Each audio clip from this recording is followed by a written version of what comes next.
Thank you, brothers. The next question, which will be answered by candidate number 3 first, is, do you support the wider spread distribution of the ritual in plain text English if the passwords and signs were left out? Why or why not? Interesting question. My initial reaction is no. That's an argument that's been going on literally for decades, if not longer, about whether or not that should be made available.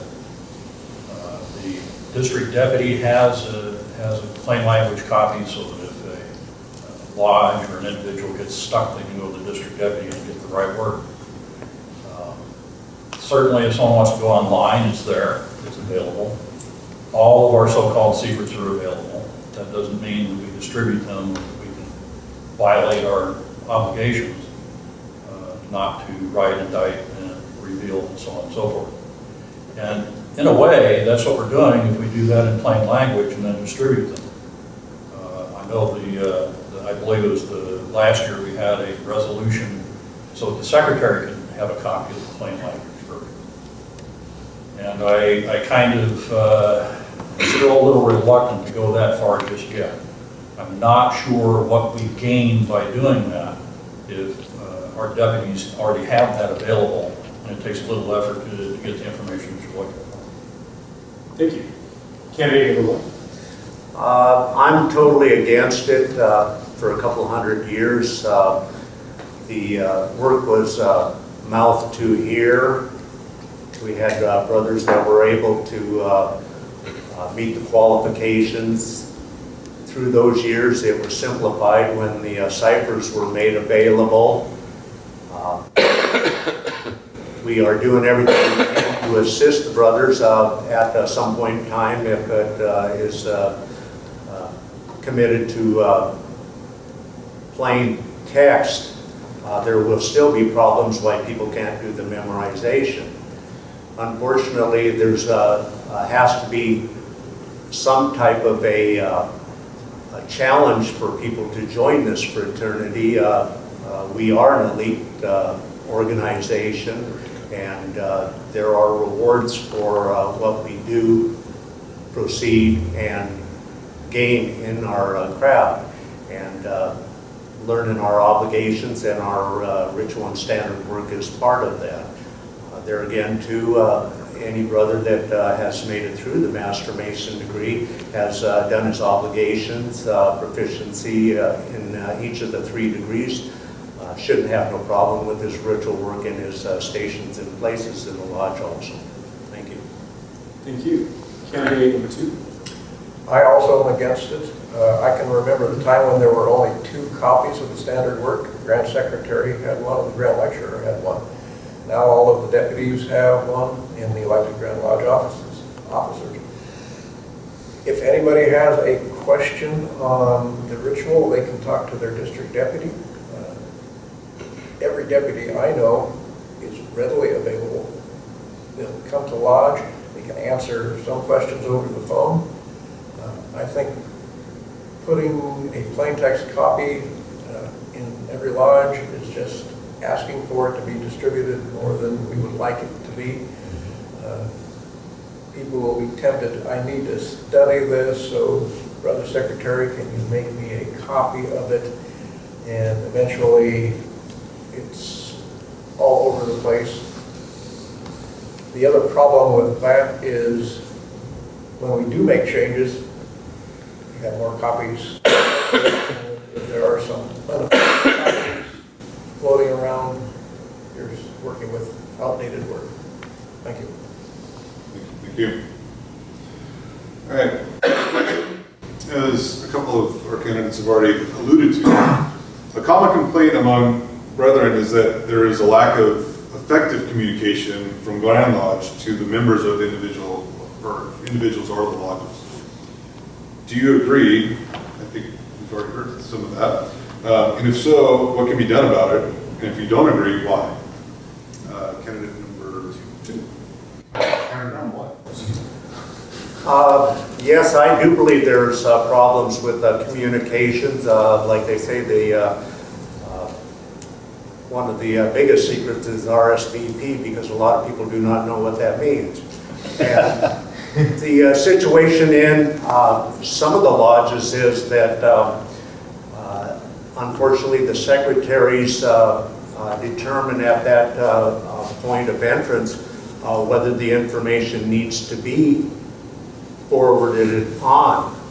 There's a lot of times I've been asked as a put my name in for the Junior Grand Warden if I'm asked a lot of questions, and unfortunately, unless people go to the Grand Lodge website and see who the candidates are, a majority of the brothers in the lodges aren't even aware of who's running for the offices. There's a lot of times where the information does not go past the secretary's desk.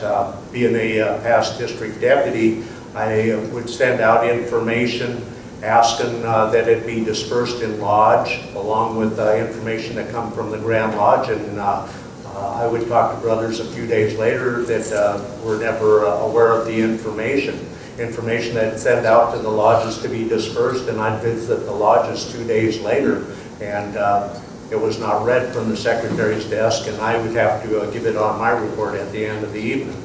So the situation is that the brothers need to be informed. The Grand Lodge has stepped now to make sure that anything with the Grand Master's signature or the Grand Secretary's signature is read in lodge, and there was a reason why they had to come to that point. Thank you. Candidate 2? Would you restate the question? Yes. A common complaint among the brethren is that there is a lack of effective communication from Grand Lodge to the members of individual lodges. Do you agree? And if so, what can be done about it? If you don't agree, why? I definitely agree that there is a communication problem. A lot of times the secretary is the only one that gets communications from Grand Lodge.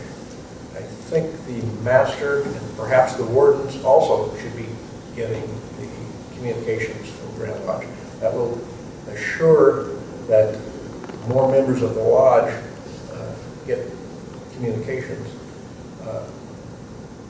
The secretary is supposed to read in lodge any communication from the Grand Master or the Grand Secretary.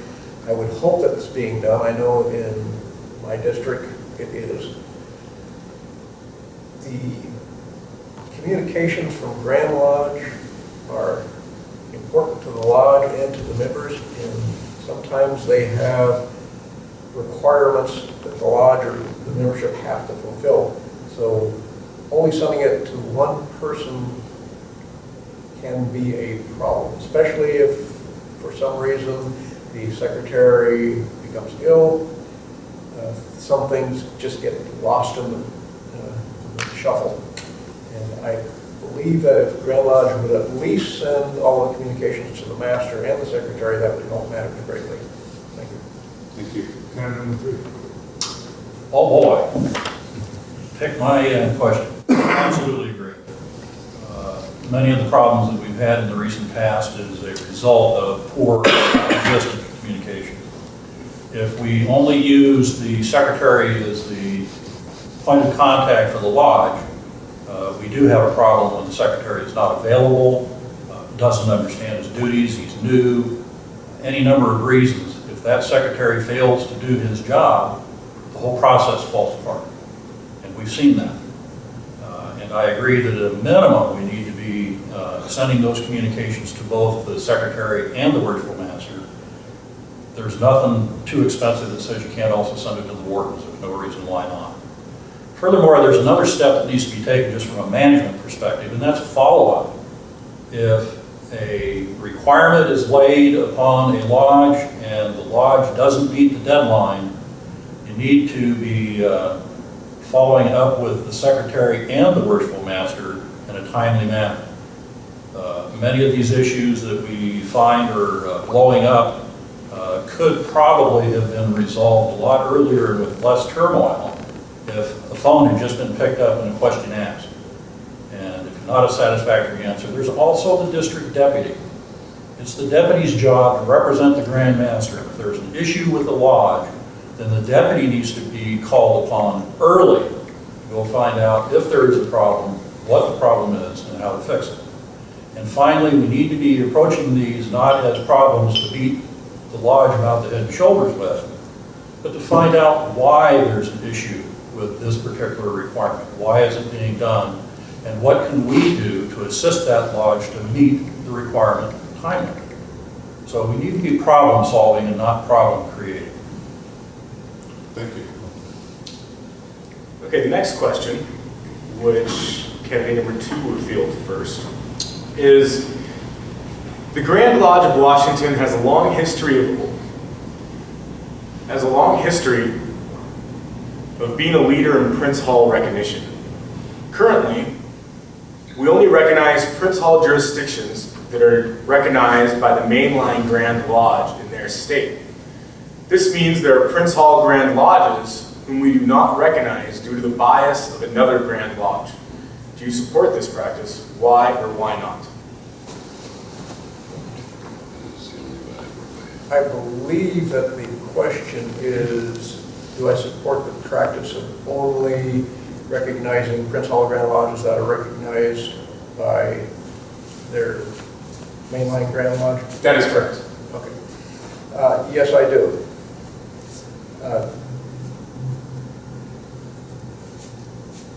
The way that we recognize Grand Lodges, let me back up and start again. I know what I'm trying to say, I'm just having trouble putting it into words. If a Grand Lodge does not recognize a Prince Hall Grand Lodge that is in their jurisdiction and we recognize them, the chances are that Grand Lodge is going to break fraternal relations with our Grand Lodge. And I do not wish to see that happen. We are in fraternal relations with all the Grand Lodges in the United States. I believe that we should be recognizing all Prince Hall Grand Lodges. Washington recognized Prince Hall Lodges more than 110 years ago and had to rescind that because most of the other Grand Lodges dropped fraternal relations with our Grand Lodge. I do not want to see that happen again. The best thing we can do is encourage the mainline Grand Lodges that do not recognize Prince Hall to recognize our Prince Hall brothers. That is a thing that is much overdue, at least 150 years overdue since the Civil War. But until the mainline Grand Lodges recognize the Prince Hall Grand Lodge in their jurisdiction, I do not believe that the Grand Lodge of Washington should recognize those Prince Hall Grand Lodges. Thank you. Thank you. Candidate 3. William H. Upton Naval and Military Lodge number 206, celebrating our 100th year next year. And this actually is a topic that has come up, and part of that centenary is doing a good deal of research on William H. Upton and what actually happened. I was corrected when I made the comment that we had recognized the Prince Hall Grand Lodge, and I was told no, we did not. What we did is we agreed that Prince Hall Masons were regular Masons.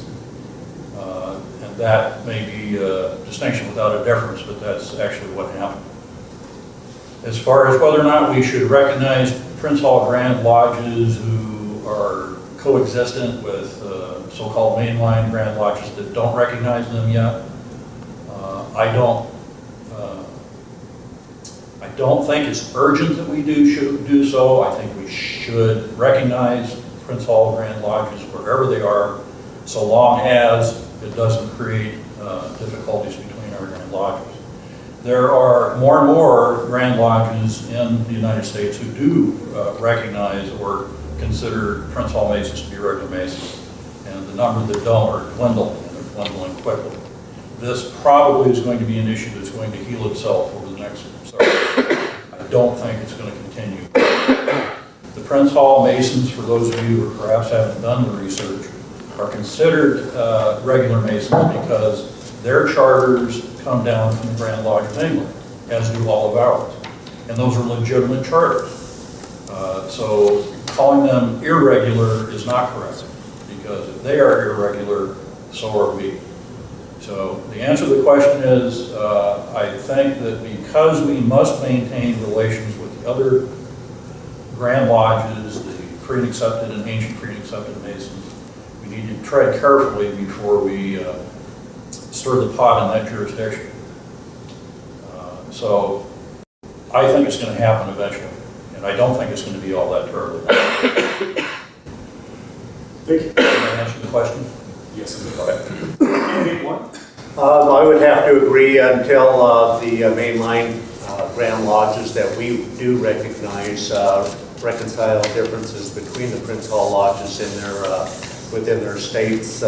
We could possibly work with the lodges to find out what the differences are and maybe try to work with them on those areas, but until those differences were made with the mainline lodges and the Prince Hall Lodges, our status would have to remain the same as it is.